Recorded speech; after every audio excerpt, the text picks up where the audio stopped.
Hello, everybody. How's it going? Welcome to Behind the Door. I'm Brian Black, co-creator of the Grey Rooms podcast and writer of Things Raymond and Bob. With me, we have Gemma Amor, who is the author of our story, Cell Block B.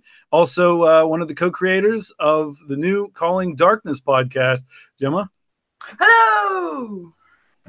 Also with us is voice actor Graham Rowett, has such a dashing beard right now. I love it. Hi, guys. Come for the voice, stay for the hairy chin. That is definitely his good side, don't you think, everybody? Also with us, we have Jason Wilson, creator of the Grey Rooms podcast and sound engineer. Jason? Hi, I'm here.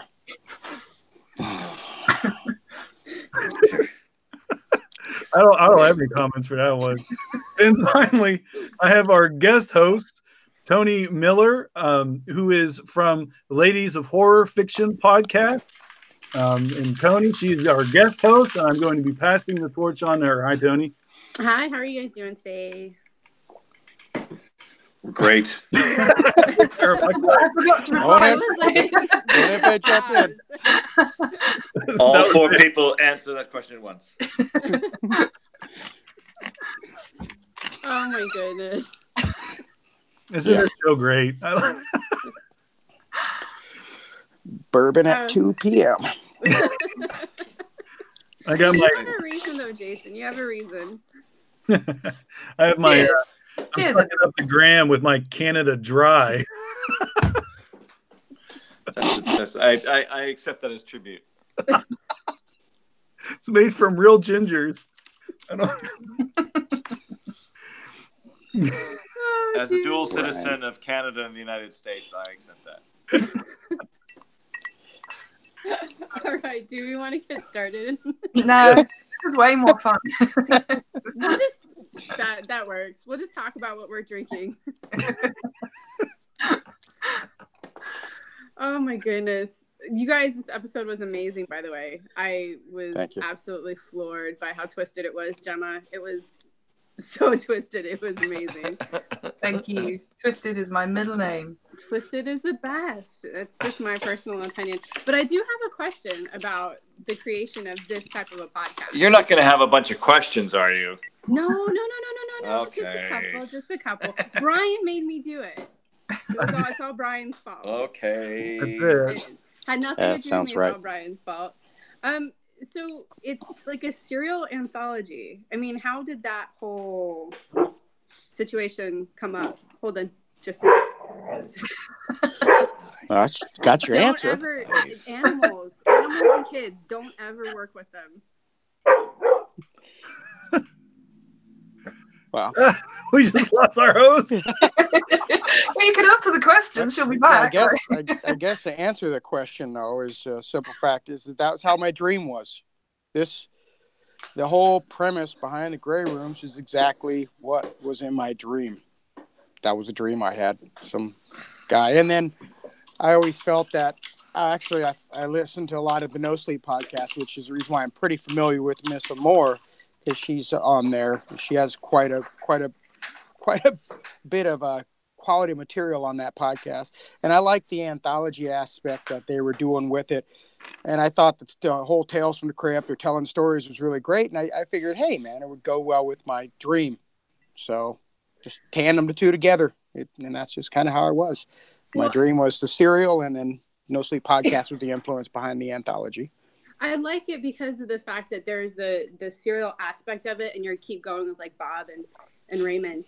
But then you have like these little stories that go with it as well. I just think it's really creative, and it's one of the excuse me, one of the only fiction podcasts right now that are doing the two combined, the serial and the anthology. So I like it because of that aspect, because you have something to keep coming back to week after week. It was definitely strange because Thanks. For me, it was strange. I mean, I remember when I was writing the first intro for episode 1, and I was just kind of like, okay, you know, everything, the way it ends has to lead into the story, the next episode has to kind of have a reaction from the story, that he went into. And so it was definitely sort of, you kind of had to plan everything all together. We could have just as easily went and just did a little skit that was kind of nonsensical, like we kind of do with the Warden's episodes, where he just kind of does whatever he wants. Right. But I didn't think people would really kind of want to watch the show with that. I thought that they would want to kind of find out this mystery of what the Grey Rooms was. And, so that's kind of how it worked out. It was definitely interesting, because when I was starting it, there wasn't a whole lot. I didn't know who Bob was. I didn't know who Raymond was. There wasn't a fleshed out kind of dynamic between them. And, so now it's kind of cool when I can listen. Whoa. I love it. Hey, I figured it out. You figured it out by doing nothing. Just did it for you. Man, for a second, I thought I turned into like, Bob or something. Max Headroom. Better. Sorry, guys. We'll fix that in post. Wait, are you still on your phone or? No, I get to switch to my. Oh. The camera worked. All right. All right. Where were we? What's up?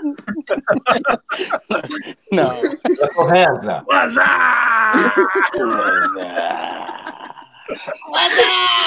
What's up?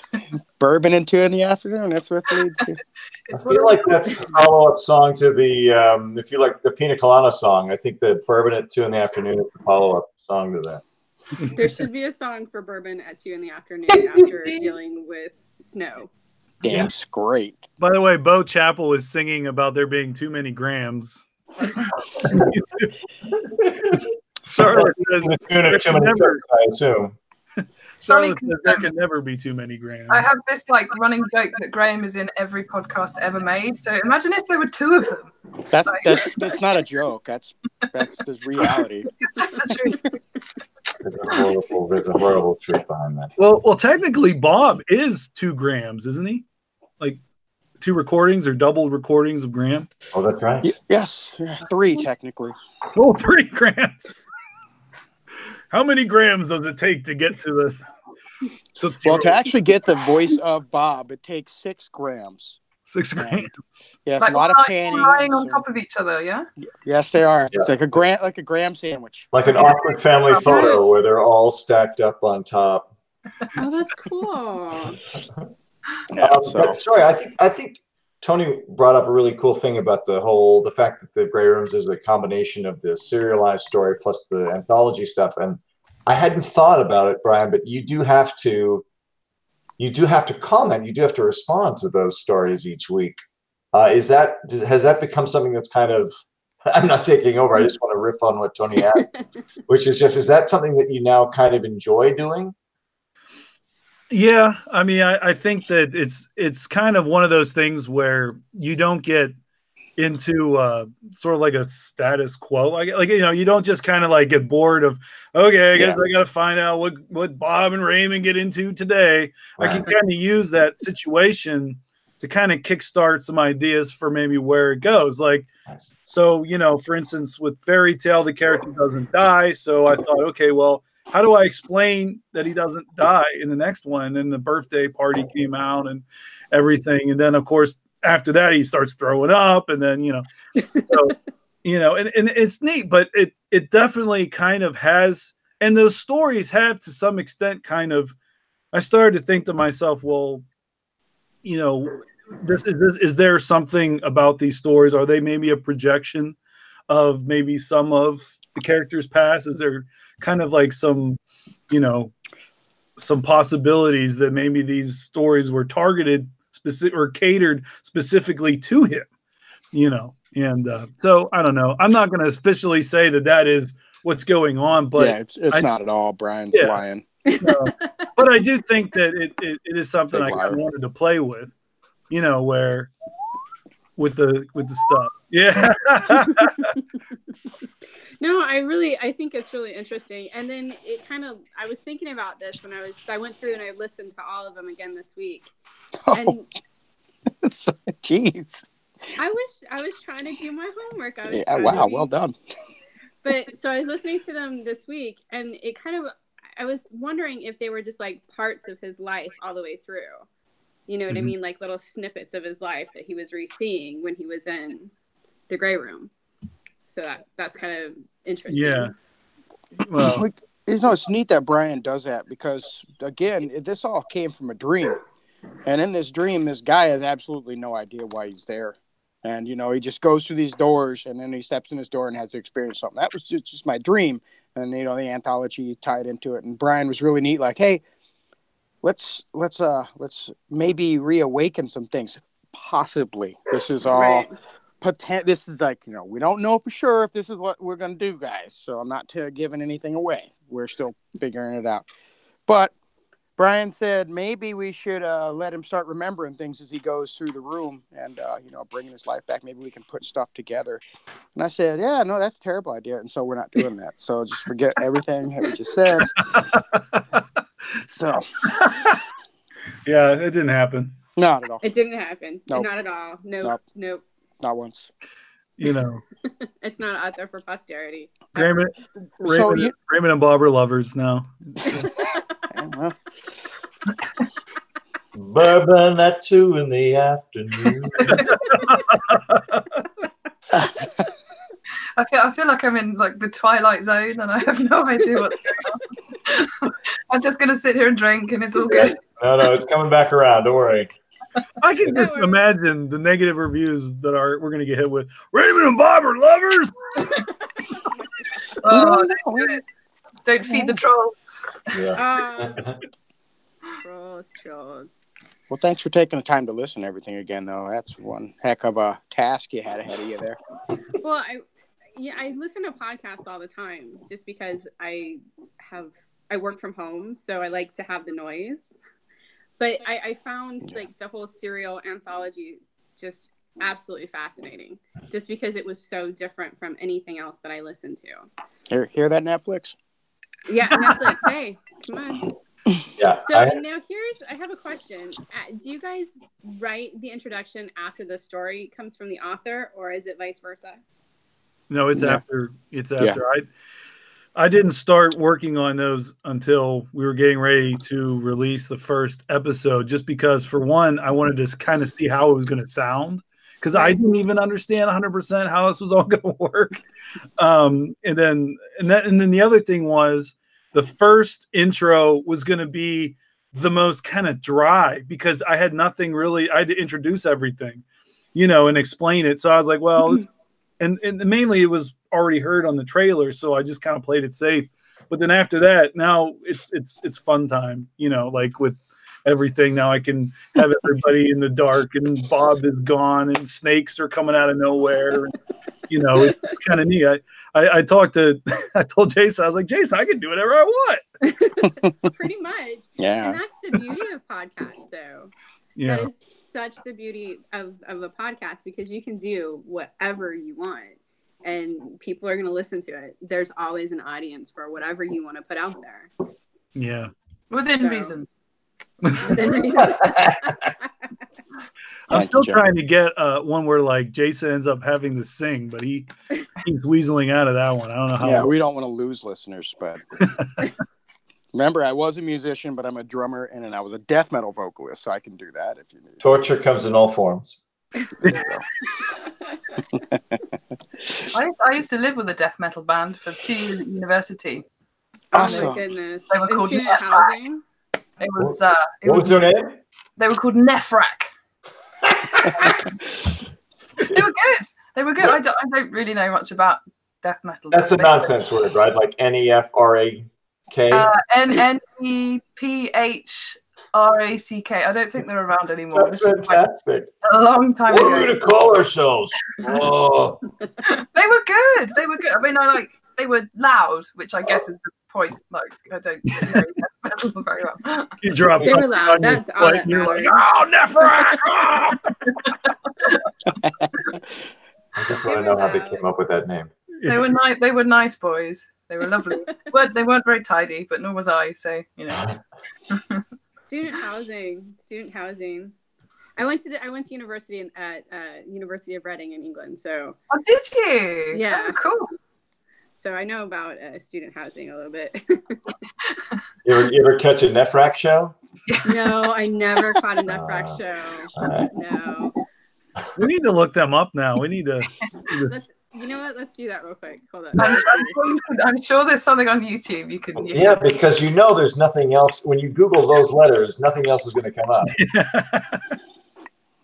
There, kill the NEFRAC, Hunter the Reckoning, kill the NEFRAC. I don't know.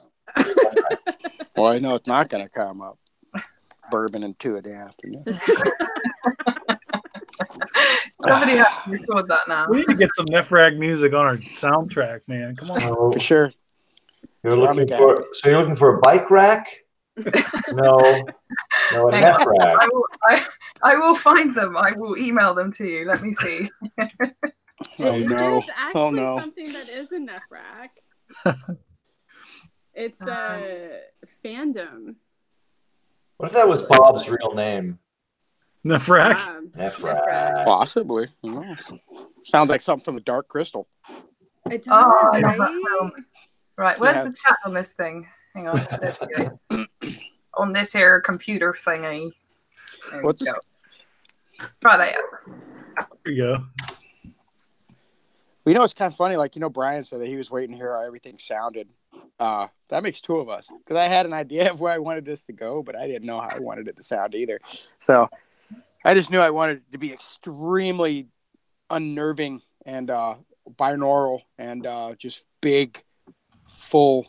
And Brian came along and started writing all that great stuff. And it's really, the dominoes fall really easily when we get together and work.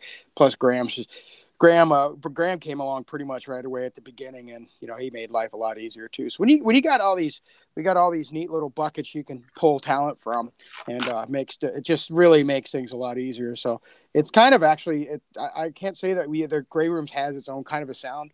Yeah, again, I'm kind of just just jumping off of what Brian said there. I think that it's ever evolving. I think season 2 is going to sound a lot different than season 1. Mm-hmm. So. It's still going to be full. It's still going to be disturbing. I promise you that, because I think I got something wrong. I don't know, but do you have something wrong? Just a little bit. I mean, I'm wearing a death metal shirt right now, so. This episode is brought to you by Dr. Pepper. Dr. Pepper. It's my old band. See, Nebraska on there. Wow. Oh yeah. Yeah, I toured with Soulfly, brother. Nebraska, the place of hardcore people. Yeah. You ever seen the movie Children of Corn? Based on some reality. I'll stick you in the middle of a corn maze and laugh at you as you try to get out. Corn mazes are really scary. They're very frightening. Just walk through it. It falls over. It's not scary. We go, it's kind of a tradition for us to go to corn mazes every year because I don't know why, but my wife loves it and makes her happy. So we do it. And we go with like a bunch of people from Ohio. And I tell you, like, there's this time I went with this guy. He's like he works out all the time. He's like a big muscle head. And we go with him, and all of a sudden he gets this idea that we all hide and we jump out and scare people, right? That are awesome. Great cute idea. Old ladies and, kids that, won't cry at all. So we do this, and all of a sudden these 3 teenage girls come by and they say, "Oh my God, let's play Marco Polo." So they're like, "Marco." And then this dude who's like huge and scary and looks like the Hulk comes out and goes, "Polo." Oh my gosh, that is so horrible. Good story. See, I don't think Marco Polo is something we play over here, because I like polo is something you ride around on horses and hit like bats and balls. And, no, that's not how you play. No, Marco Polo is kind of like a hide and seek in a sense that you can do it to where somebody has their eyes closed and they're saying Marco, and then you say Polo and they're using just their hearing to find you. And when they find you, then you're it, and you say the Marco. Usually you play in a swimming pool. Yeah, it is. Yeah. Because that makes perfect sense, if you're in water and at risk of drowning, then closing your eyes is really good. Someone's like, where's Cliff? He poloed out. Yeah, And then there's rules though. You're not supposed to get out of the water and all this other stuff. It's Okay. crazy. It should be an Olympic sport. It probably is somewhere. Yeah, I would be surprised. So we should go back to the show. Sorry. But more about Marco We just- Polo. Who's Marco anyway? Exactly. These are important questions. Well, you have to find him. No. You gotta find like You Waldo. gotta find him, and then you can ask. Oh my god. Marco is Waldo's brother. He could be. He could be. You never know. What other water games do we play? Oh my god. There's the clean answer to that, and then there's the completely can't broadcast answer. I'm just saying. We'll save that for Gloria. Sorry, I get excited. You know, my life on a day-to-day basis is quite dull, so it's like, they don't let me out much. Well, you That's write okay. some damn good stories, so whatever's yeah. going on, keep it up. Thank you. So Right. I have a question about this week's episode, Gemma. Was he in hell or was he in purgatory? Like because there was something that like his cellmate said, I think Warren was from that was like, oh, you always play like you don't know, like you lost your memory. Yeah. And I was sitting there going, well, does that mean that he's living this over and over and over again? Yeah. No, that's a really good question, and I think it's one of those things that's kind of open to interpretation, but I have this fascination at the moment, and there's a few other stories I'm writing in tangent with this, with three things, with purgatory and people's personal depictions of hell, so your own personal idea of what hell is, and I think the Grey Rooms fits into that, because what you were saying earlier on about what's actually happened to him as he goes through the rooms, and in my mind that's kind of like, it could almost be seen to be a version of hell. You know, you're going on this journey, and every time you think you get a bit of respite, you open another door and it all gets fucked up again. So that's kind of one of the things that really interests me at the moment, is people's personal ideas of hell, what it means to be in purgatory as well, and to be stuck somewhere and to not get any resolution for anything, and then the idea of retribution and vengeance, which I'm heavily interested in at the moment. And Brooks Bigley, who you all know very well, once said to me that all of my stories had like a motif of vengeance, and I think there's probably something to that. So to answer your question, you know, he wakes up every day and he's in this prison cell and he has no knowledge of what's happened, but it's clear that this has happened to him multiple times before. And I won't put any spoilers in, but the ending of that isn't necessarily the ending, if that makes sense. So Absolutely. you could say that it was hell, or it could be maybe he's stuck in this purgatory and he can't move forward and he can't go back. So Right. yeah, either or.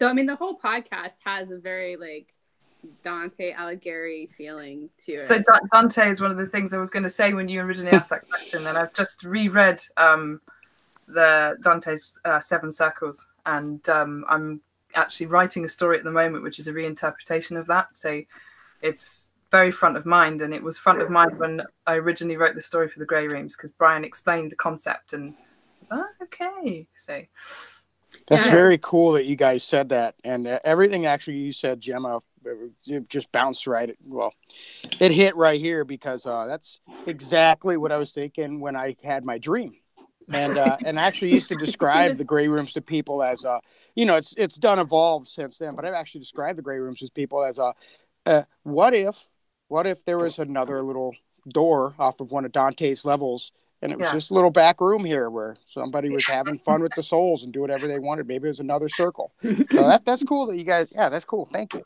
That's awesome. I think there's 11 circles in total. Actually, are there 13? 11 or 13. I can't remember. I think there's 9, aren't there? Some of them are better than others. Yeah, I have it. Treachery, I know, is the last one. That's where the devil is frozen in. Yeah, I think it's 9. You know, but anyway, you could ask the whole circle for people who say anyways instead of anyway. I say that. Back off. I do too. Well, it's time. I'm going to save your souls right now. Graham's good at eating people's souls. He's one comma at a time. I think there's still some soul in his beard. He does a very good demon for calling darkness. He's very demony. Oh, we'll get to calling darkness. Well, it's like with Gemma's story. You know, I remember when I first read it. For one, I tried to not fanboy too much because I have heard Gemma's stuff on the No Sleep podcast. And I knew that honestly, when I saw that, Gemma had submitted something, I was like, what am I going to do? Because this is what, like, oh my God, that's going to be shit. Yeah. Well, that's what I was thinking when I was like, man, how do I make this not sound crappy? Because it's going to be a good story. Like, Brian, can you not just tell her we're full? Yeah. Well, what's funny is about that, we actually were planning on 12 stories, and I don't know what happened, but I had talked to you previously, and then you're like, yeah, I'm writing a story now. And I'm like, hey, Jason, can we have 13 stories? Yeah. That actually happened. Yeah, and then I'm honored. I'm honored, deeply, deeply honored. You took my little story and made it good, and it sounded awesome. I was blown away by the I always am, but the quality of the audio and the voice acting and stuff. And it's always a thing, like, as a writer, to hear your stories brought to life like that there's no feeling like it at all, and it doesn't get old. So. Yeah, I was wondering about that because you just released a book as well, not too long ago, like about a month ago. Yeah, in December, just before the new year. Yeah. So how do you feel the differences between writing a podcast and writing a novel or a book or a collection or anthology, whatever? That's an incredibly good question. And I'm glad you've asked me now, because if you'd asked me last year, so to backtrack and to give you some backstory, I have only been writing kind of full time and for podcasts and for myself for a year. So at the beginning of last year, I had my first story accepted by the No Sleep podcast, and then for whatever reason, I left my job and I just decided to bite the bullet while I could and go for it. And things just went from strength to strength. And I listened back to the first 2 stories I had on the No Sleep podcast, and I'm amazed that they accepted them, and I'm really glad that they did. But one of the things I noticed immediately, and these are narrative stories, is that the way you write for audio is completely different to the way you write for reading. So my stories are typically very heavy with descriptions. I'm fond of prose, and it doesn't really work so well for audio. So the first couple of stories that came out, I actually found myself kind of drifting away a little bit. I feel like I've refined my technique a lot throughout the year. I've had 10 stories on No Sleep and written for you guys, for Shadows at the Door, for different things. And scripts are a completely different ballgame anyway. But you learn to write for sound. So you learn to write sound cues in, you learn to focus heavily on the details of how something sounds, how something feels. Internal monologues become actual speech. So you end up writing more characters into a story so that people can talk to each other. Because exposition is the kind of thing that you get with narrative stories, but with a script, you don't get that so much. And you don't want to have a whole episode of someone picking up a hairpin and going, hey, why are you picking up that hairpin? Because it's boring. So yeah, you write very differently for audio than you do for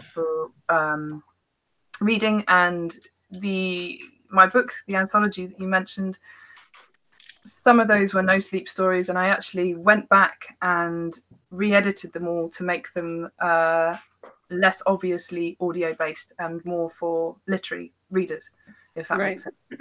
Mm-hmm. Yeah. No, that's cool, because I haven't personally read it yet. I know some of the ladies of horror fiction have been reading it. Emily from Book Happy has. I know Tracy from Tracy Read 79 has. Yeah. And they've had just nothing but really good things to say about it. So I was wondering about the difference. I'm kind of like what? It was like my first ever book, and I didn't really know what to expect, and I'm not very good at accepting compliments. Well, tough shit. You have to. It's a British thing, I think. We're just like, if anyone says something nice about you, like, nah. Oh no.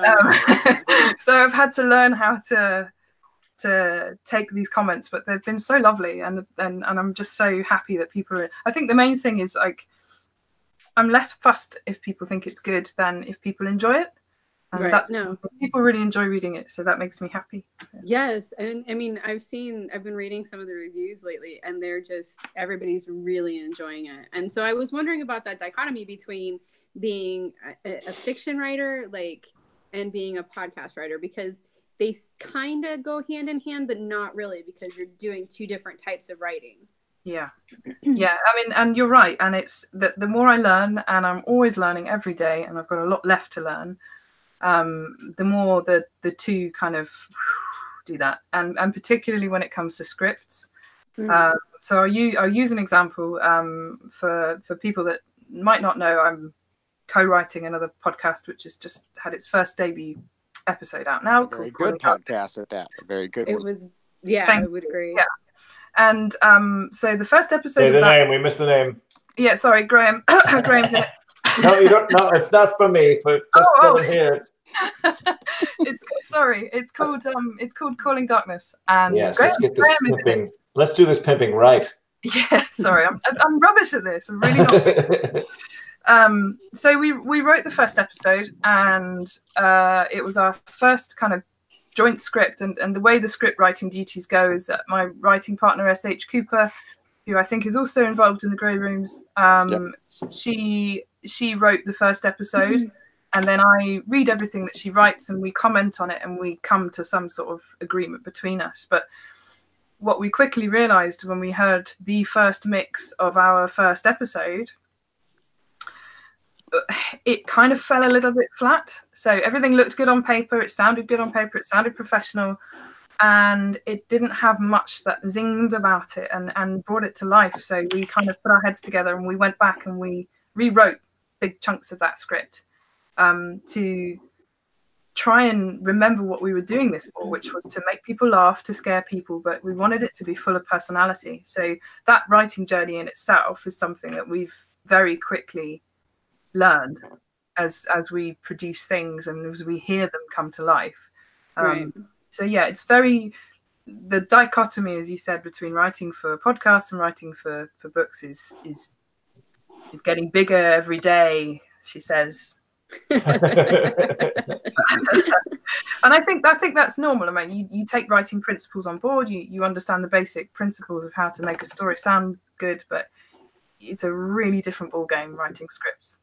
Yeah, and I noticed that I was going through the writers for this season, and there's really amazing, like, short story indie writers, and I love that, guys, that you guys are using a lot of these indie writers that aren't as well known, like Lachlan Watt. I know him on Twitter, but these guys, these slightly unknown indie authors, you guys are using them for the podcast, and I think that's fantastic. I really do. I'm like, yes, I'm so excited, because we read, because we review indie books quite a bit, and so we work with a lot of these authors that you guys are using in podcasts, and it kind of gives them a little bit of a push forward as well.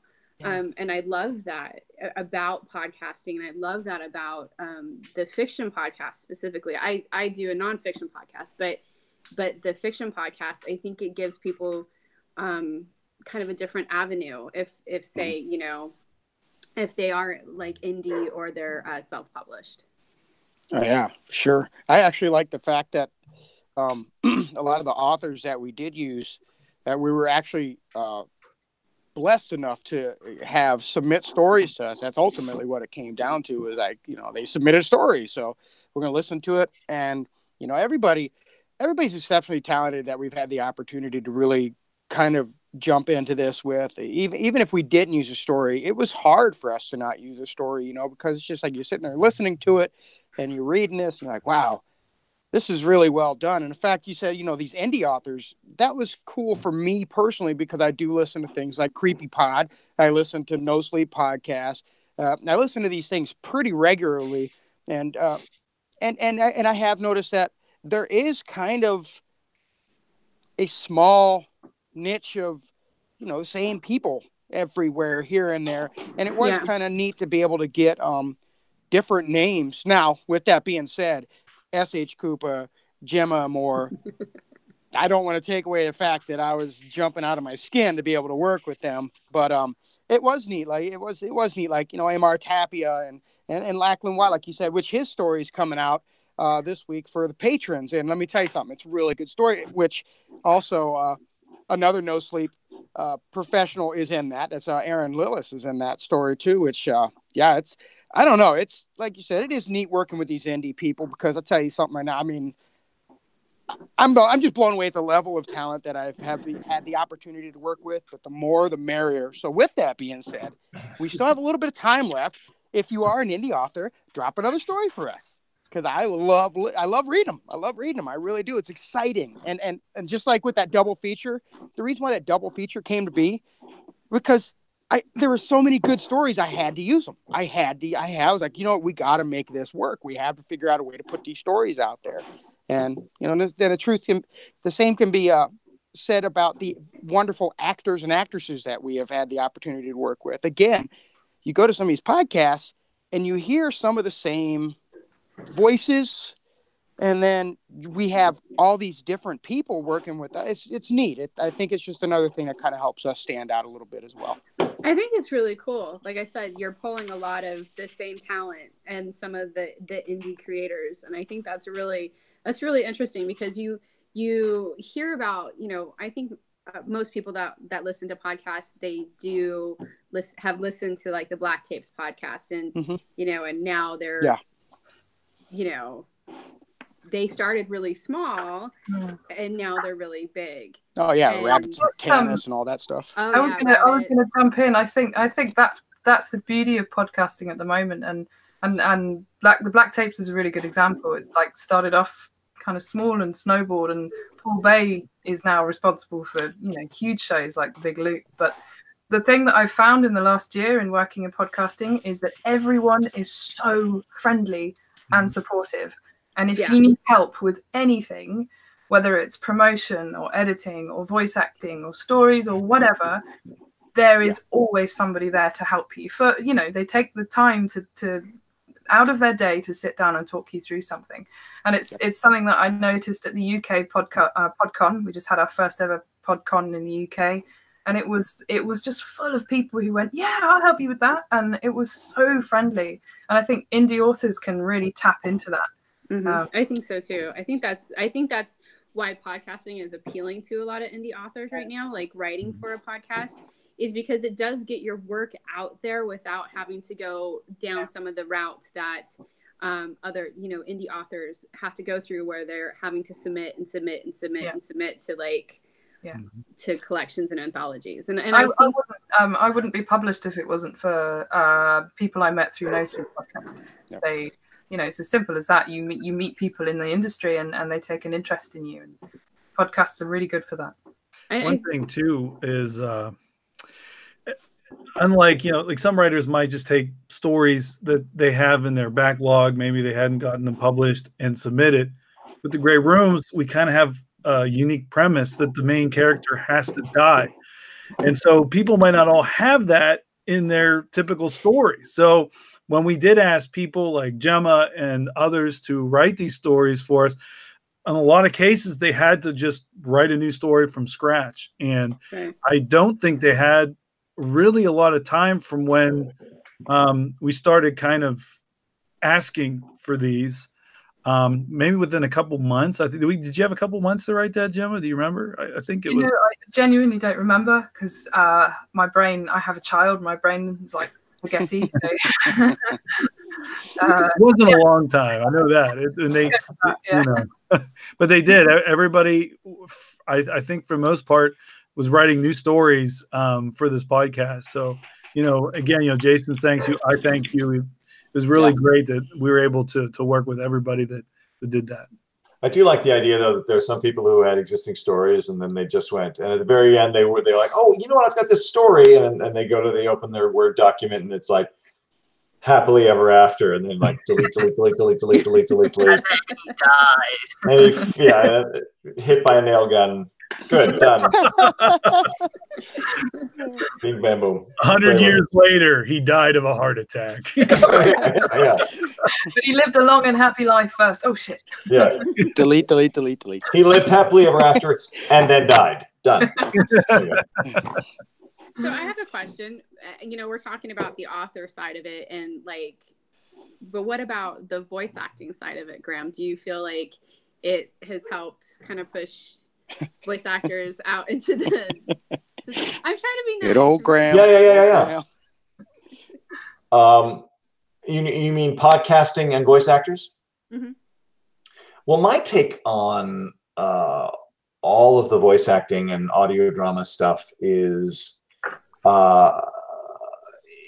it's strange because most of the people who are doing audio dramas are doing it because they are passion projects. They are enthusiasts, quote unquote. And what that does is it leads to some amazing art, but it also can be wildly uneven because no one's making money off of this. Right.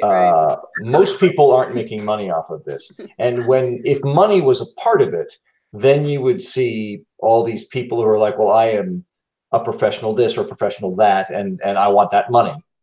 But the people who are doing podcasts primarily are doing it because they love creating. But it ends up it can be all over the place. Right. And that's what's really interesting about podcasting. Some people are making money. I'm fascinated by the idea, the question of how people monetize podcasts. And I think that's going to be an ongoing thing. And some people like No Sleep, who have just been around so long, and they've set up a method of buying seasons. They figured out their own formula, but now it's all about Patreon. By the way, the Grey Rooms has a Patreon that if anyone wants to join and help support. And the face, Graham. He was so Thanks, sincere. To camera. He's like, but for me personally, I am a professional actor in my regular day-to-day life. I walk down the street, spouting monologues. No. But for me, all of my professional work has been sort of gated by agents and managers. Mm-hmm. And I might audition for a project, and then I have a callback, and then I wait 3 weeks, and then I start rehearsals, and that goes for 4 weeks, and then the run goes for another 5 weeks or 2 months or 6 months.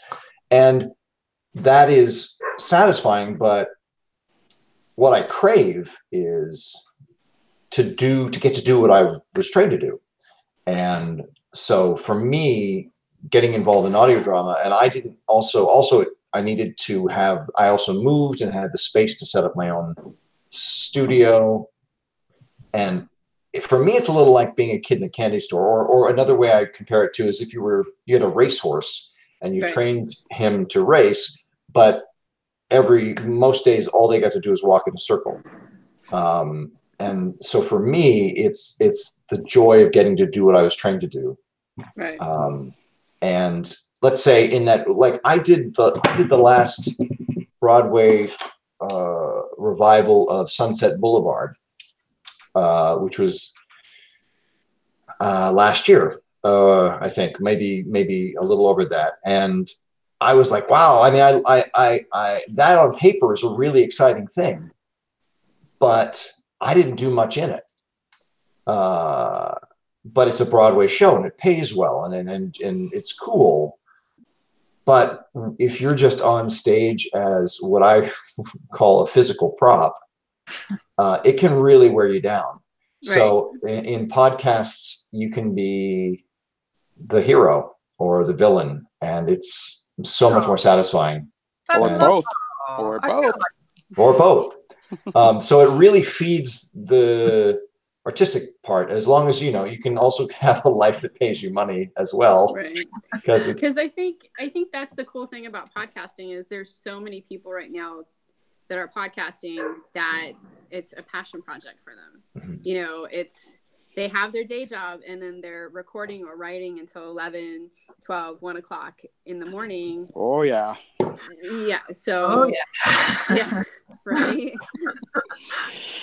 So I find that really interesting because it's such a creative industry that hasn't really been monetized to the same point where like blogging has or social media influencers have yet.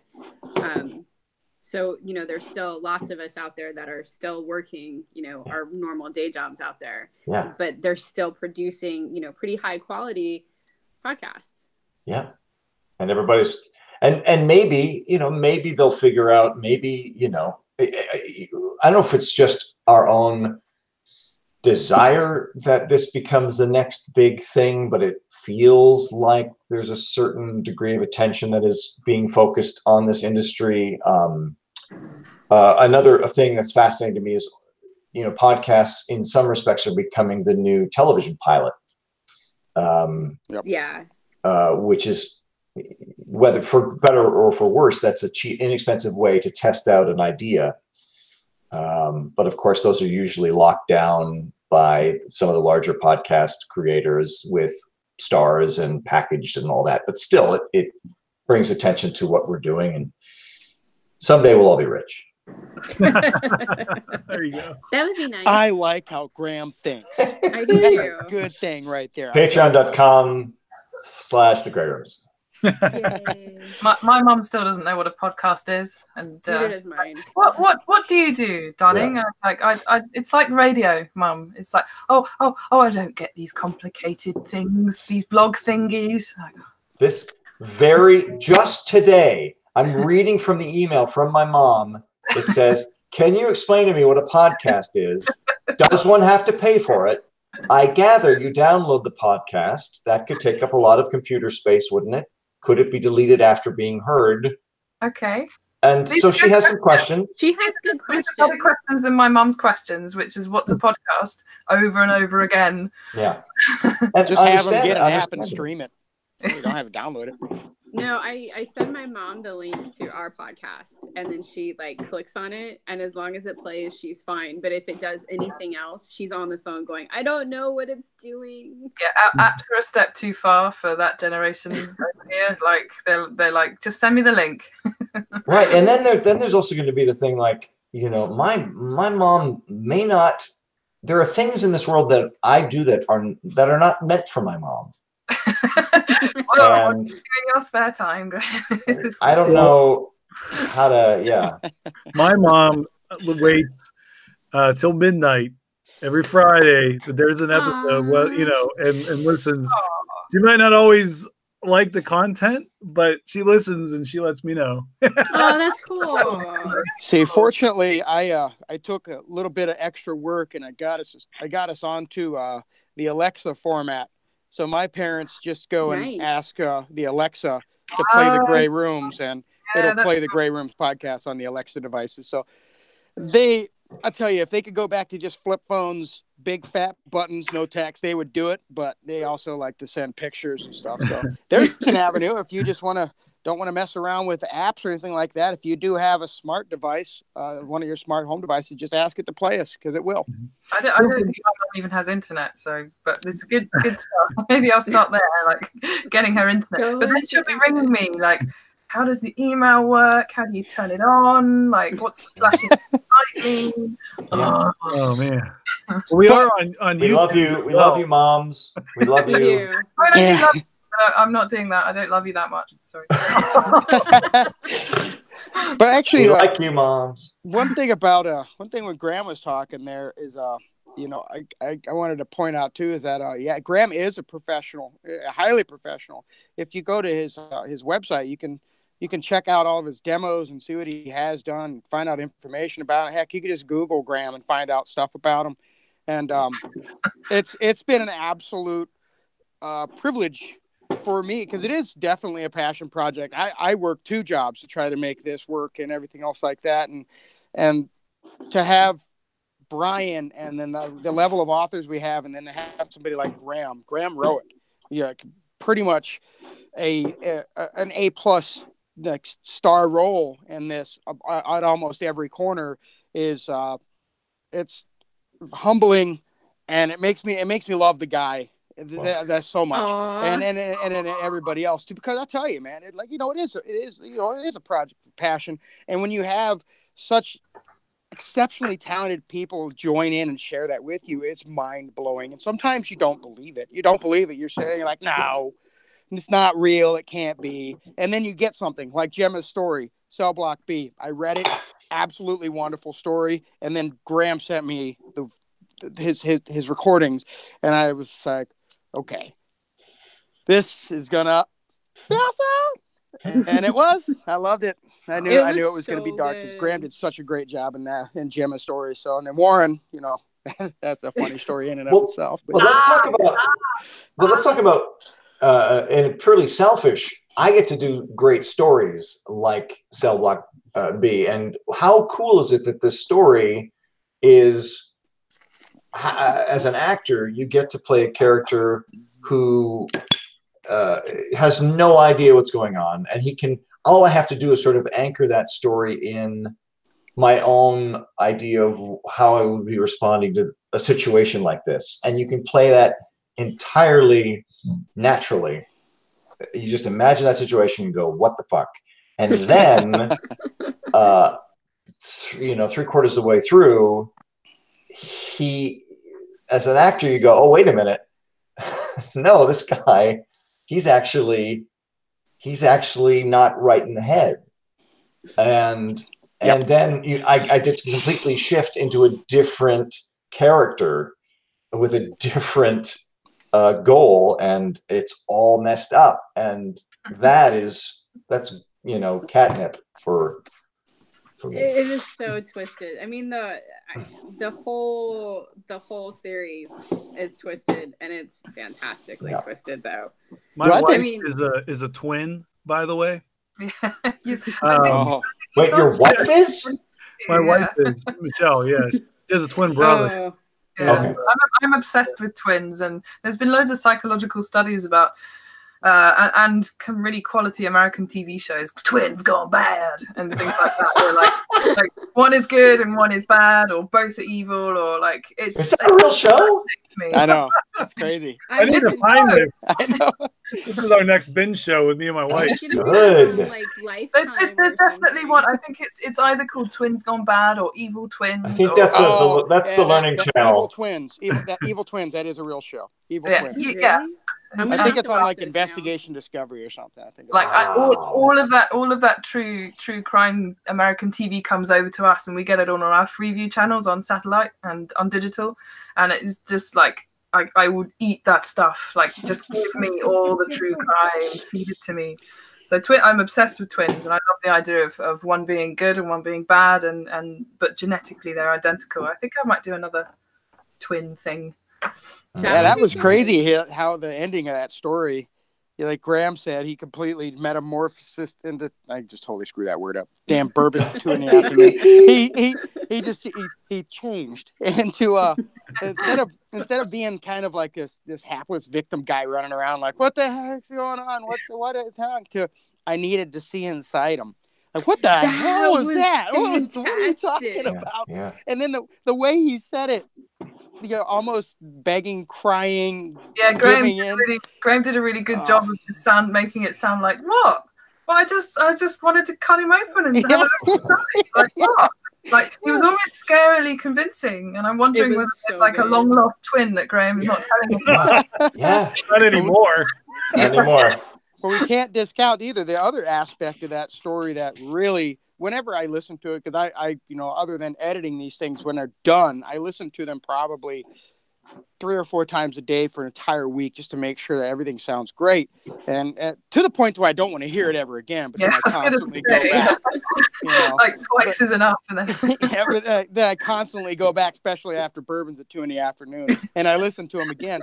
And Alistair Mackey's character, the warden, he played in that. Good. And I didn't realize he's from Scotland. Yeah. He's Edinburgh, Scottish dude. And like, where did that voice come from? Did you hear the double feature? He played the Wilson Brooks guy. Did he? Okay. Good. When I first heard that, I said, "How is this Scottish guy sounding like my neighbor?" Yeah. Graham's like Alistair. He's my discovery. Yeah. It's very proprietary. That was great, man. The interaction between the two of you guys in Cell Block B was insane. The actual terror that Gemma's story brought just for the character's build up, when he's taking it on Fergus, he's taking it out on Jones, and then what the hell's up with Jones? He's swinging. He's obviously been gutted, but he's talking. What the hell's going on there? I wanted to do more with that as well. If I'd had more words to play with, I would have done at least 2 more inmates and similar stories. But I thought it was excessive. And well, no, I like it. It's just I think it adds to more like the almost what the hell's just the Hellraiser. What's going on here? Like what's happening in this world? It was so. That's my favorite. Good my favorite for sure. Such a good film. But when Graham mentions that when you hear Alistair's character say "Hello, McCready," and it's like, oh God, he's at his door. It's like, and then I don't know. I really enjoyed this story thoroughly, and I tried to keep it kind of a mute environment because it's a prison. I didn't want a ton of music and everything. More ambient, like an empty room sound. So that's kind of where I was going with there. But yeah, well done on the voice acting already. Well, and you found it really great. Well done. The music you brought in for the last quarter, Jason, that was wonderful. The flashback music was really a beautiful change. And I also want to say that last image you left, Gemma, where I just loved that.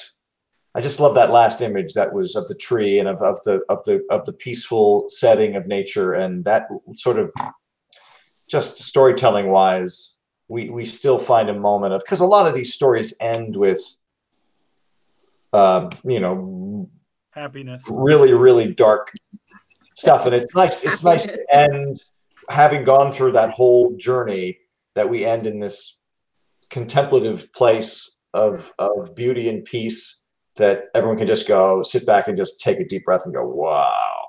Yeah, that's exactly what they do. Yeah. Because especially at the end of this one, you kind of like, because it was so like twisted and deep and so like up to the point at the end, and you're just like, holy shit. Yeah.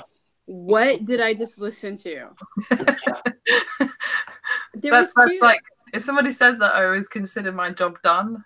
Absolutely. Absolutely. I just watched for the first time. I watched the movie Hereditary like 3 days ago. I saw you say something on Twitter about that. And I got to the end of it, and the only thing I could think of to say was, "Holy shit! What the fuck did I just watch?" And I think, if I can do that. Is that a good holy shit? I didn't even know how to remember how to say my own name for about 10 minutes. I was I did a workshop. I did a 4-week workshop with that little girl. Did you? And I haven't seen the movie. I just see her in the poster. I'm like, oh, look, it's that funny looking kid. We were going to watch that today. You really need to watch that film. You need to you posted an invitation you posted a review of Invitation, which has been on my Netflix queue for like years. You need to watch that film as well. That's not Hereditary is kind of similar in that it's a slow build, but The Invitation it's more it's about relationships between people and how you deal with tragedy. And it's almost like the horror is incidental, but then when it does finally kick in, it's kind of really, it's a good film. It's a good film. Right. It's not as good as Hereditary. Hereditary is the new level for me. And Hereditary was crazy. I watched it with my oldest son. He's 19. And I can still scare him at night if I walk around the house doing the clicking noise. How do you have a 19-year-old son? You do not look old enough to have a 19-year-old son. You look amazing. Oh, thank you. Holy cow, 19. Mine is 5, and I look like an old witch. No. Mine's about to turn 8, and he is getting so much screen time right now. He's like, yes. Yeah. Oh, that's okay, Dad. You go. It's okay. No, it's amazing. It's quiet in my house right now. My 9-year-old is playing Fortnite. My husband is, I don't know, playing Fortnite. Probably playing Fortnite. All right. I think he's playing Anthem actually, and then my Nice. oldest son is playing Fortnite. So my house is actually quiet because I told everybody to stop screaming. Apex. You know. I got to get some Apex played. Oh, Apex Legends? Yeah, I just don't have time. I have too much shit to record. My new game is Uno on the PlayStation 4. The Forest. That's so using all the GPUs on that for. Well, you know what? I like it because my wife and I can go and we can get our cell phones and we can play Uno on the PS4, you know, just instead of using controllers. And then if you get more people over, you can do it. That's what I really like this. You must have picked up some of the Jackbox party packs, right? Yeah, well, I own that. Actually, I'm a little bit sore about that because I owned a lot of those on the PS3 and I can't convert. I have to buy them again. That's crap. That sucks. You know, but yeah, no, but the cool thing about the PS4 is they got that play link, and so you can get like all these games, and all you need is a cell phone. And well, I almost waited on that hidden agenda. Hidden agenda. I almost voiced my utter opposite take on that game. But anyway, let's come back to the Grey Rooms. Play a Forest. I think I might be the only person that doesn't play any video games. Like, no, don't. No, I'm right there with you. I just recently started playing a game because I had to pull myself away from the podcast for a little bit. Honestly, it was driving me. I was getting angry at it, guys. I was getting. Oh no! I think I just drink heavily instead. Like, is that healthy or like? Yeah. I mean, I am a voracious consumer of video game news, and I have a favorite podcast. And I we know you them. do, Graham. Thanks. We love you too. I buy them and I hoard them, and I almost never play them because I'm always like, ooh, I want to play. No, I have to do that thing. So I understand. I get you, Graham. Yeah. I never did get to meet your character in Red Dead Redemption 2. I still haven't gotten to that far yet. You can just YouTube it. Just send me the YouTube. I bought the game thinking I would. All right, I'll buy it because they don't give them. They don't. Rockstar doesn't give away free games to their talent because I guess they've got 600 actors. That's crappy. Yeah, that pissed me off because I did something for them on GTA 5, and I was so out of joint that I couldn't get a free copy that I didn't actually buy one for years. And then I found it on YouTube anyway. And sorry, Red Dead within a day, I'm like, all right, I bought it. I'm going to play it. I'm going to find my character. It's going to be so cool. And, oh, it's on YouTube. And then I didn't play more than like 2 hours. Great story. Which, by the way, your character in GTA 5 was friggin' hilarious. He was pretty good. Just go to grahamrock.com. It's all there.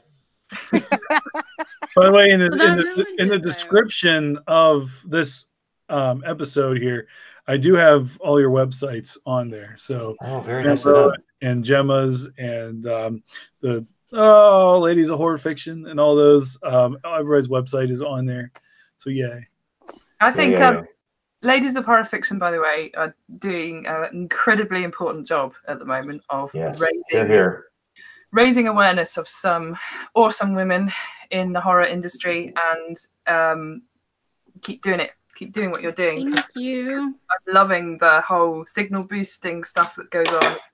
You know, we don't always maybe get as much attention as some of the guys in the industry, and I know the guys are as cross with that as the girls. So you keep doing it. Doing that. It's kind of weird. It's like Gemma was in my head. I was just going to ask her about the Ladies of Horror. I wanted to hear more about the podcast. Let's interview the interviewer.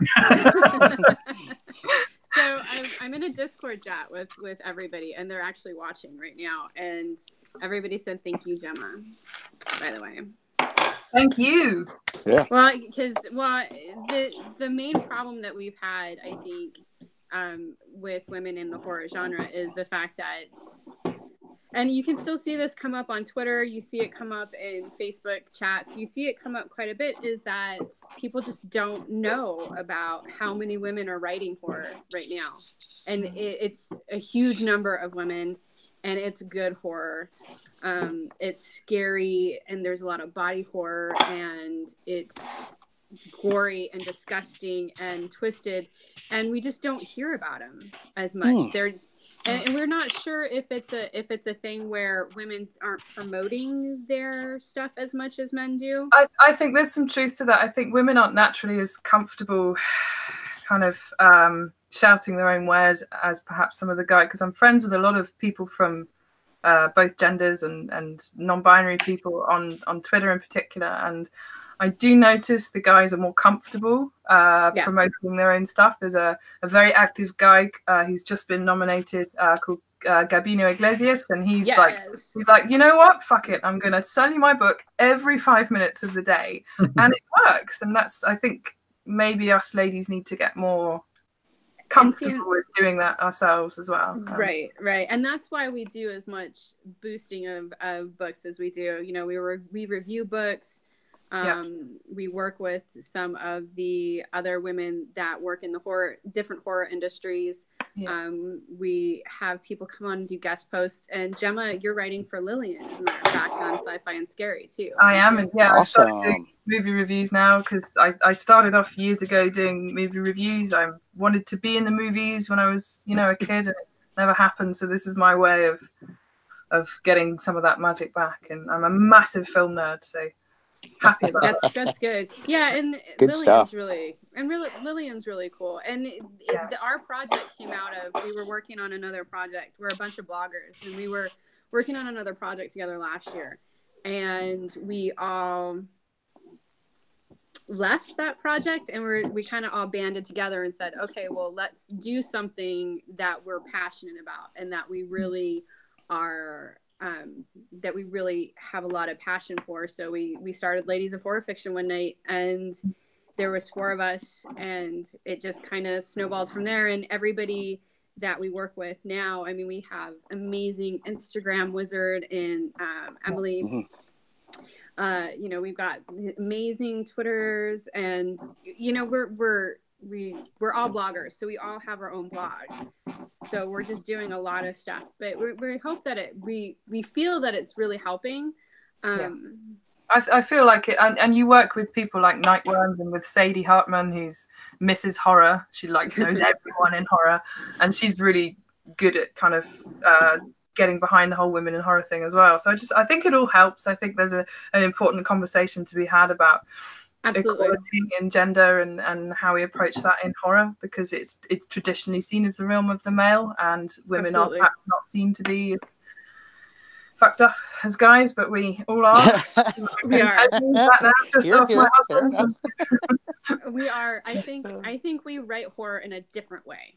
It's not that we don't write, gory and disgusting, but we write it in a different way. And a lot of the times it comes from our experiences as in families and in relationships and things like that. So it's a little bit different, but it's still the same. It's still disgusting and scary and horrifying. And I mean, I read primarily women, well, because I review women, but and I find that it disturbs me worse than some of the other stuff that I read.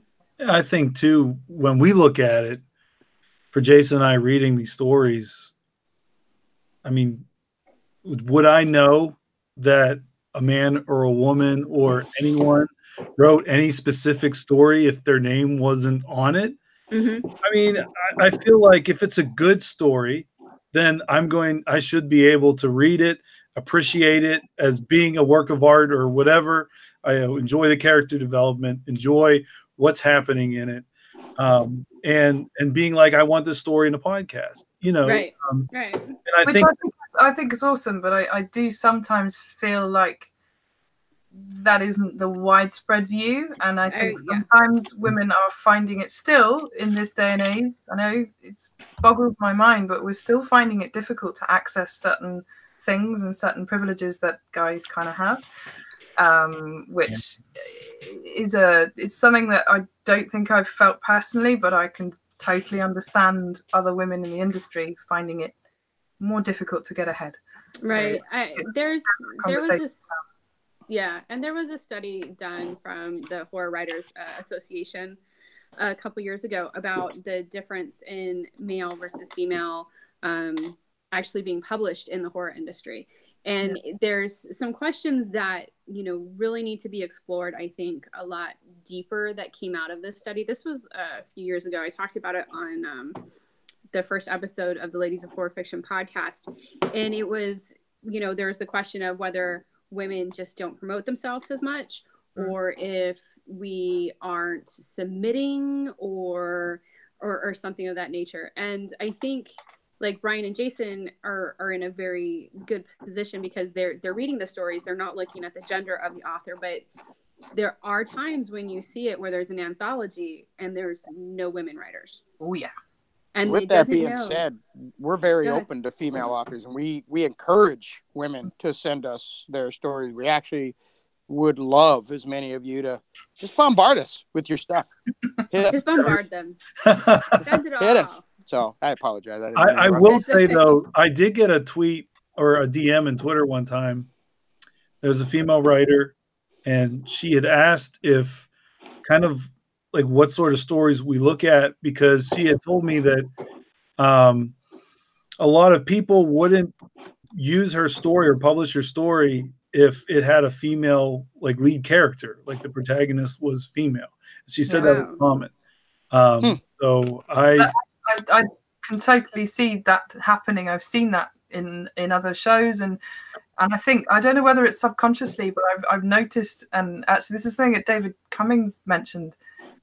I write guys a lot of the time, and I need to stop doing that. I need to write ladies because I don't know whether I feel like those stories will be accepted more readily if it's from a male perspective. And I don't find it difficult to write from a male perspective. I don't think I can kind of put myself in the guy's shoes most of the time, but I need to write more women role characters, I think, because I've become this person that writes guys. Maybe it's for that reason. Maybe I feel like I'll be more accepted. Or maybe that's just the where the story is taking you as well. Yeah.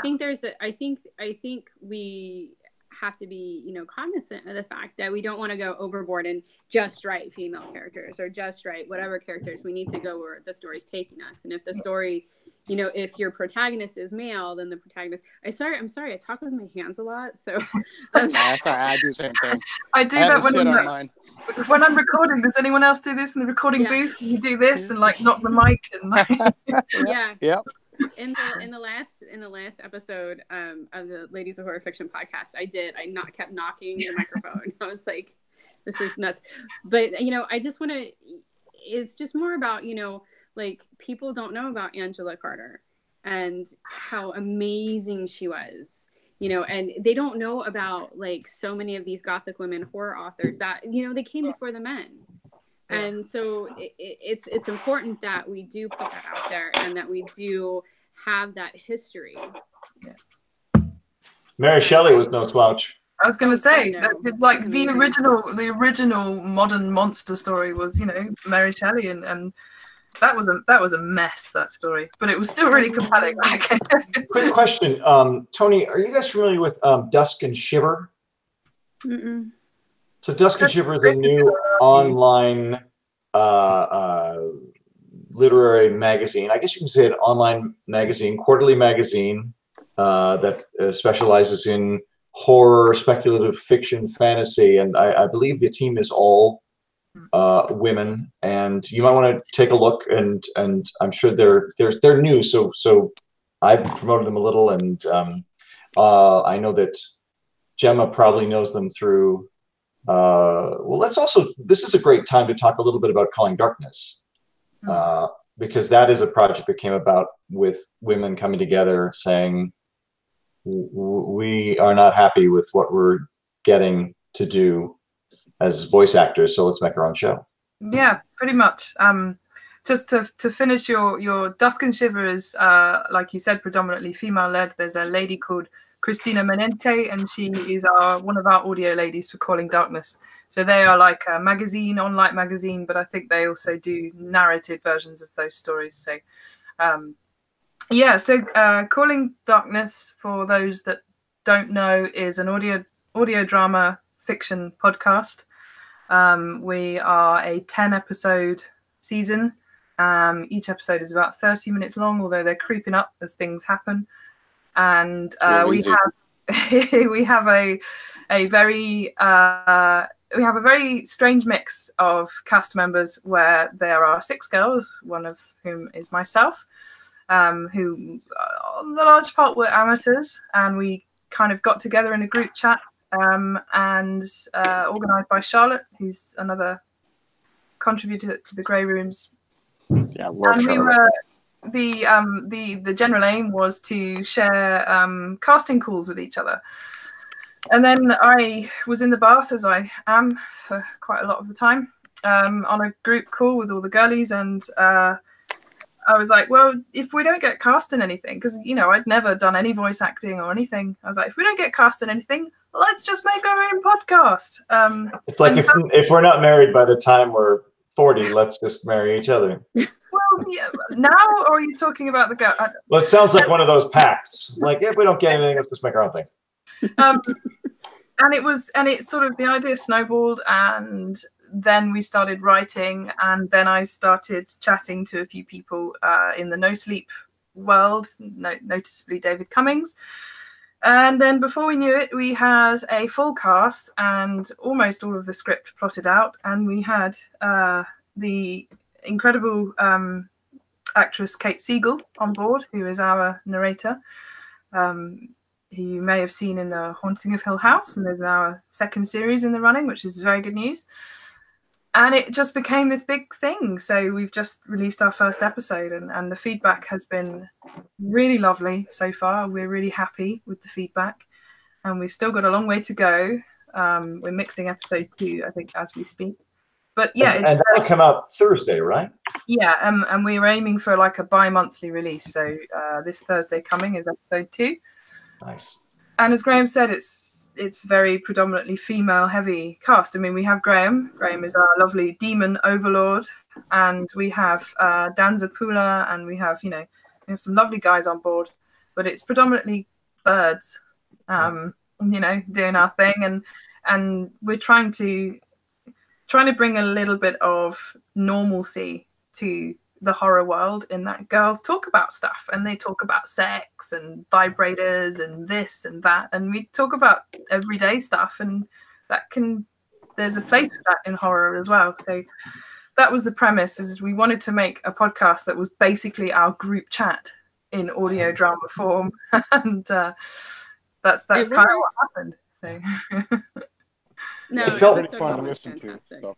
It felt personally like the response to Calling Darkness, on at least from what I could see on social media, was as everybody as one kind of went, "Oh my God, where has this been?" and in the best possible way. Like, this is a fantastic premise, and it's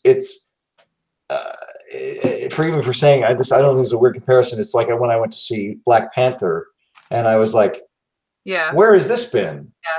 And it feels like that's why everybody is so excited for Calling Darkness, and I know it's going to just continue. I hope so, and I think as the characters develop, and we make a lot of writing decisions now based on whether or not we think a character would actually do something, and the main thing for us is, again, the horror is not really incidental, but we want to tell the story of 6 girls, and it's not like you see in teen movies or whatever, girls don't always get along. Like, I find a lot of women really annoying, and that comes out, I think. And then you learn to, as guys do, you learn to work around each other's like corners and rub each other's edges off and stuff. And yeah, I think the girlies have got a lot in them, and our narrator has also got an awful lot ahead of her as well as the story continues. So, and there's this dude playing, our demon overlord, and yeah, he's all right. Oh, he's a bad dude. Yeah. He likes Christmas music, though. Does he? I can recommend a good band. Wait. Who can remember the name of the band from the first part of our? What was the name of the band? The death metal band. Nephrak.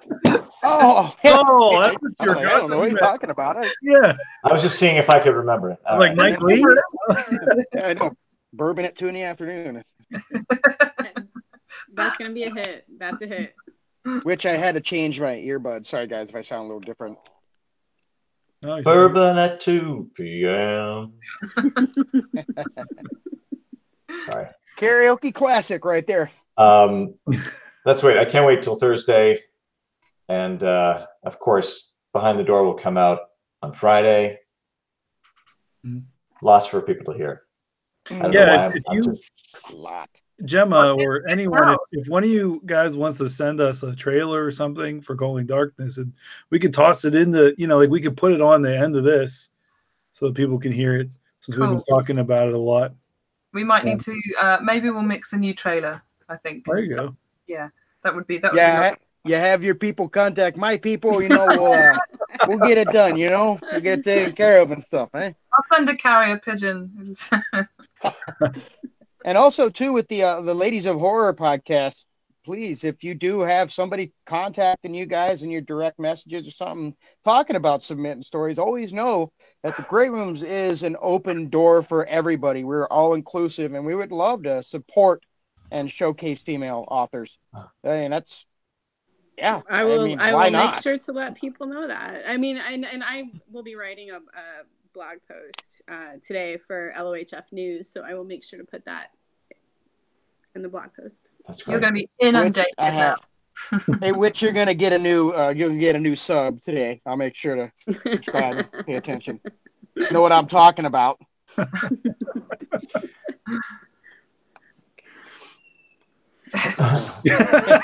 Tony, that doesn't quite work on audio. It doesn't, does it? I can see what you were doing, you naughty minx. It was like a digital high five. Don't sweat it. It was. Yeah, absolutely. Right. Absolutely. Try to blow it up. Damn. It's funny because there are a lot of things we do on this show that when we put it to a podcast format, they are missing out on. So, you might, if you do like Behind the Door, you might want to pop onto YouTube and actually watch some of these so you can see what everybody's naked. Everybody's naked. Yeah. Just to warn no you. Pants. No pants to be seen. Pants is different in Britain. Like that's really naked. Yeah, that's extremely naked. It's really liberating, Yeah. One thing I learned about Britain when I was there: don't ask anybody for ice. Don't ask for ice in Britain. I'll tell you that, man. Holy crap! Why? What's wrong with our ice? Well, I remember when I was there, man. We went to I can't remember the name of the town we lived in, but when we first moved to the UK, we stayed in a bungalow. The town had like a post office, and then in the post office was also the grocery store, and then on the other side was a pub. And the pub was where you went to go. Yeah. I mean, don't get me wrong. I love the town. It was actually really cool. You went out the back of the house. It was like this big wooded area, and went back there and had all these adventures. But I remember we would go to the pub to eat the food and stuff, and I asked for ice for my soda, and it looked like they were like what the freaking ridiculous Americans. And then a guy there told us, you probably should just deal with your drinks the way they are. I guess apparently ice is a scarcity or something. And I actually got used to drinking warm soda when I lived in the UK. So, they since lift the great ice tax of 1997. Oh, okay. Ice now. Great ice tax. It's probably because you called it soda, and like that's Well, in the Midwest they call it pop, and I hate that word. I call it pop in Pennsylvania. Guinness. If you order Guinness, put one of these in somebody's dome, that's a pop. Yeah, it's not a pop. Pop. There you go. I'm not going to Nebraska and asking for pop now. Jeez. Yeah, dude. Pop. Gemma, if you were to order a Guinness in England, would it be room temperature or would it be cold? It wouldn't be as good as a Guinness from Dublin. I'll tell you that much. Oh, there you go. Good answer. All right. You can get Guinness cold, which is chilled from the pump, but Guinness is supposed to be like room temperature, you pour it in a certain way so that it settles, and then you come back to it. But it doesn't taste the same. If you go to Ireland, it tastes magical, and if you have it over here, it's bleh. So, yeah, same here. It's not good. Yeah.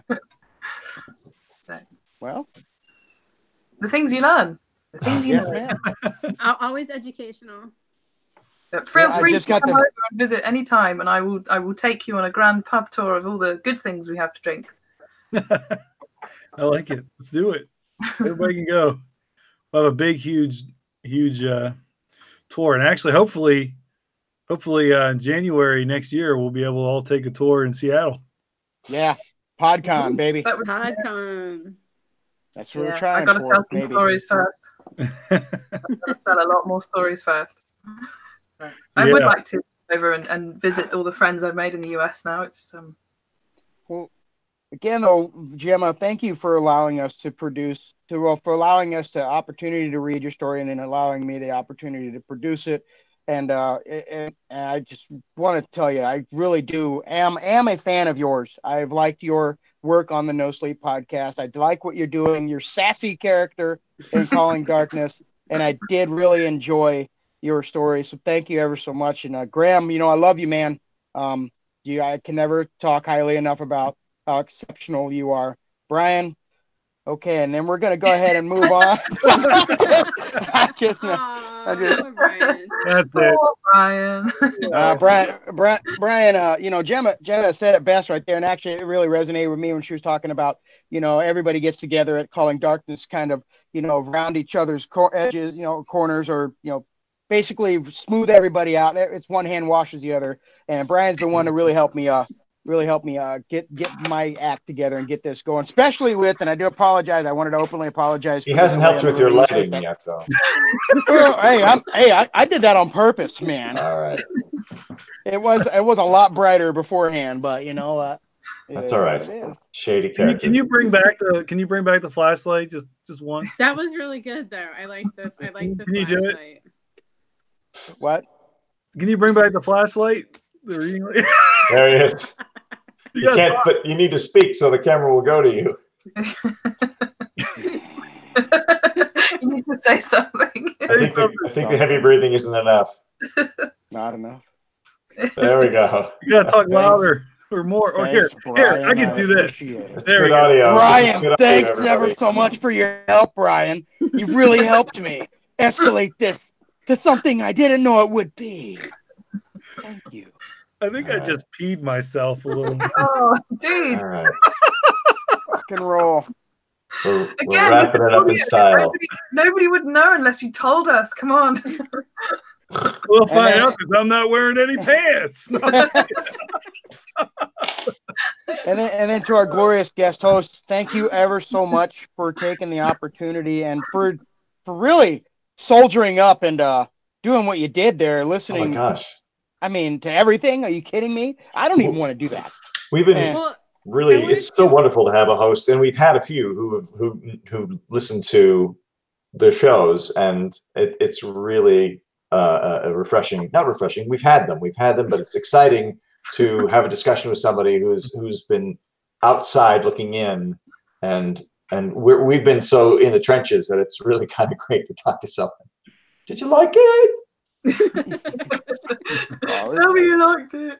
I sincerely appreciate you coming on. I really do. It's been an absolute honor to have you. It truly has. So thank you. Really, seriously, anytime thank you. You guys want me to come back, I will. Sweet. I'll just come back and just, like, stare at people. I'm quite happy. Yeah. Gemma will be back whether we want her or not. But yeah, I'm just like, I'm not gonna leave here. Gemma's just gonna stay. I'm just gonna wait, and if anybody wants to call me at any point, I'll be here. Hey, Gemma, is it empty? Because mine is. Oh yeah, it's empty, baby. Party. I got a little bit. I got a little more. Hold on. I got a little. Oh. There we go. There we go. Yeah, it's almost 4 o'clock. Yep, now onto a soda. It's onto a soda. A soda. Fizzy pop. We didn't really. I'd like to give Jason some credit too for the Raymond episode. Was all Raymond. Yes. You know, he didn't have his little buddy with him this time. How awesome was that? It was crazy. I loved what he did. I hated it. You know, it was so good.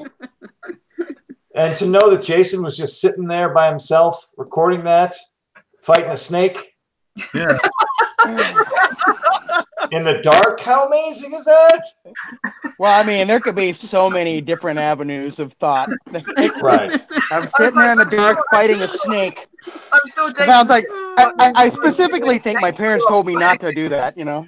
Oh, jeez. I'm sorry, I went there. Really a metaphor for life, isn't it? Like as analogies go, snakes and duck. No. Yeah. Like, I just love how that snake ended up like sounding like all these different animals like together. Like it wasn't just a snake sounding; it was like a like snake. It was weird. It was. It's a king boa. That's a king boa. Wait, there's real snakes that make growls like that? All of those sound effects were snakes. Oh man, they were. Now one of them was one that I added a little something to. It's one that almost sounded like a predator. That was a real snake, but I slowed it down and added a little something to it. Was it every sound in there was a snake. I don't know. So yeah. Oh geez. Yeah, but hey, I got a new computer out of that. All of that. So hey, well, you know that's a good deal. Yeah. Everyone, so Jason's laptop crashed. He had to buy a new computer. So once again, patreon.com/thegrayrooms. Like never before. He ran that laptop into the ground. I remember Brooks and we were having these conversations and be like, man, we got to like figure out a way for Jason to get a computer because this is just, you know, and then all of a sudden Kate just did the work for us or the Gray Room's curse or whatever it was. Something happened. Yeah, now it's working on my headphone amplifier, but whatever. It is what it is. So. It is what it is. It's damn snakes. You know what? Your first season for your podcast for anybody must be just everything that's going to go wrong must go wrong. Oh my God. It does. Yeah.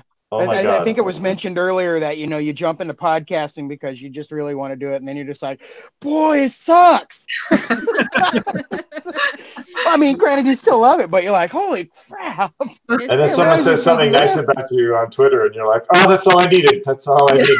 Yeah. This makes up for all the hours that me and Cooper like text each other. Going, Yeah. Every second. Jason, can you change this one thing? 2 years later.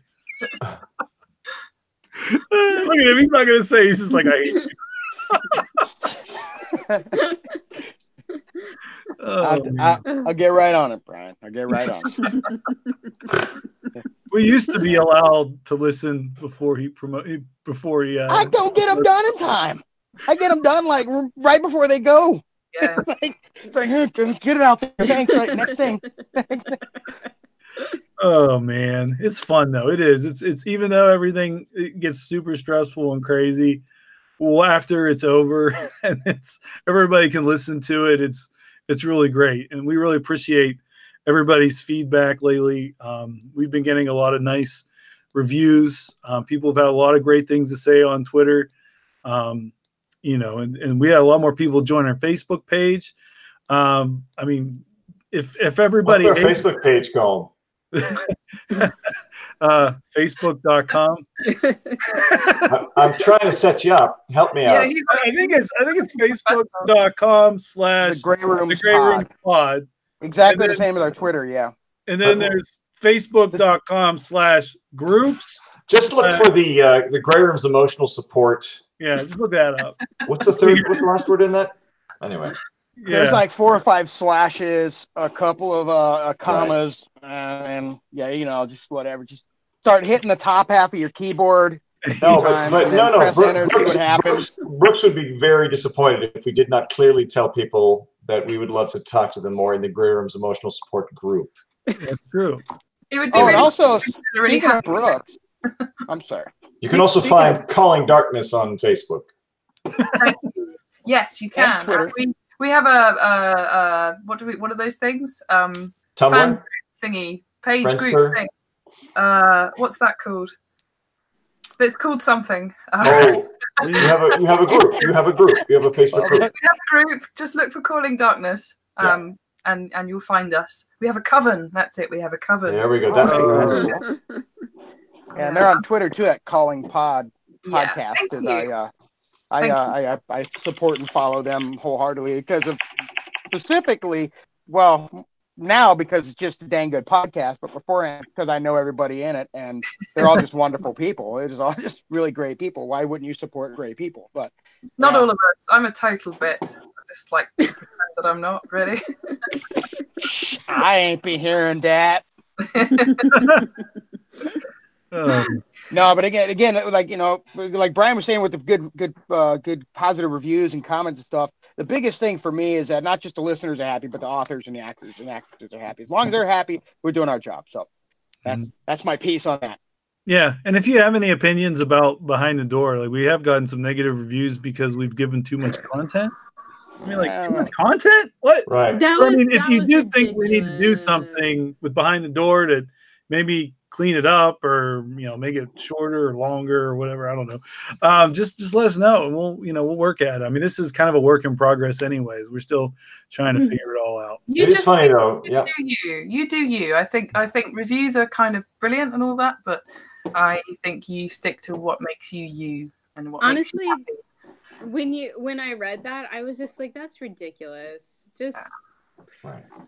But I have my own little comments on that, and they're going to stay. But I want to say it this way. One of the responses seemed to be, I'm going to summarize it as, who do you think you are to think you're so good that you should record this little self-congratulatory how it was made podcast? Nice try.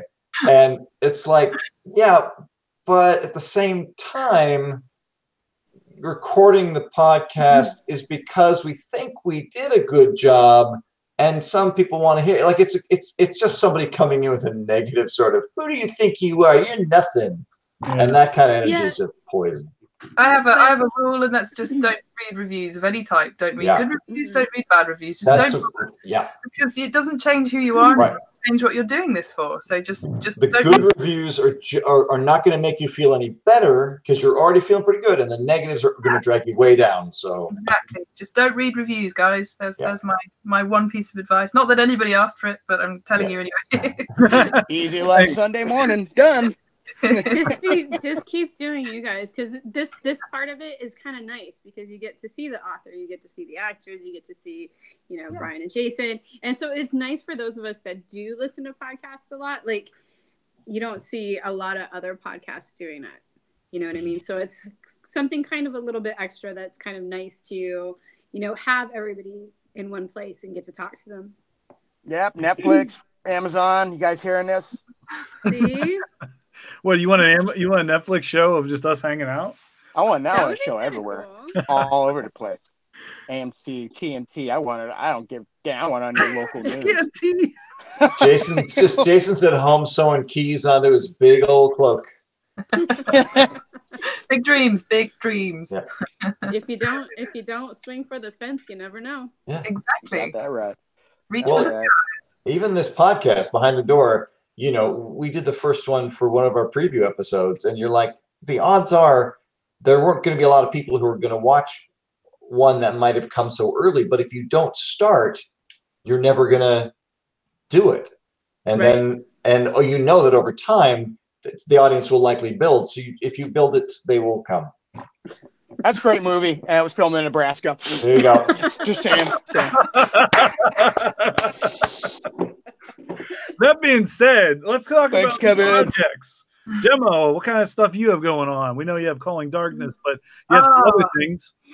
So many things. So many things. I just don't even know what my own name is anymore. Okay, quickly then. I'm writing a new anthology that will be out this year. The theme for that is, surprisingly, retribution. So that's another collection of short stories to follow up from Cruel Acts of Nature. I'm writing a novella at the moment called Confessions. I am also writing, I'm crowdfunding for as well. So if anybody feels like throwing a few hard-earned pennies my way, I'm crowdfunding to help me to produce another novel called White Pines, which is a paranormal mystery about a town that disappears. A whole town, it disappears. It takes all 1,370 residents with it, and there's a big mystery surrounding where the town has gone and what the fuck happened. And I'm also going to Nebraska. I want to produce that. And I know that it is a real town as well, but this is a different one. I'm going to narrate the audiobook of that as well, if I can crowdfund enough to help me hire an audio editor, because I don't want to do that shit myself. No, you don't. So there's that. I am working on a secret project. I am working on Calling Darkness. I'm also putting together another podcast, which is about monsters and cowboys. That also stars this dude called Graham. Like, I don't know if you've heard of him, but he's basically in every podcast ever made. Graham Norton. God, This is he's everywhere. Graham Norton. I hate that guy. So he plays a very complicated guy. He's the anti-hero of the storyline. The storyline follows a sheriff who is retired, who has to recount the what happened in the town he was sheriff of 30 years ago, when people start mysteriously vanishing and turning up murdered in horrible ways. And the sheriff has to team up with his arch enemy to try and solve the mystery. So that's coming out. I have I've got a short story in an anthology coming out that I probably can't tell you about just yet because it doesn't have a name. Probably more no sleep stories. A few other bits and pieces I can't tell you about. I think that'll do for now. That's pretty good. Did you fill your glass? Did you fill your glass? Hey, and also we can find you. Your typical social media handle is many little words, right? It is. That's me. But you can also search for Gemma Amore, and you can find me on Facebook, on Instagram, on Twitter, and I have a website which is GemmaAmoreAuthor.com. So I'm around on the internet. Now, just sidebar. I hear the word amour, and I think the love and the stories you write. Yeah. There's an interesting sort of tension between your name and your writing. Is that intentional? Was that accidental? No, it's my maiden name. So that was my name before I got married. People always assume it's a pen name, but I like to keep my private life separate from my public life. So it's just what I was called before I got married. And I kind of missed the name when I got married, and so I thought, why not? I'll go back to. That's awesome. Yeah, I think we're from North Africa. I think the name is originally from North Africa. I've been told. Fantastic. So. All right. What about you, Graham? You got any projects coming up you can talk about? No, just stuff.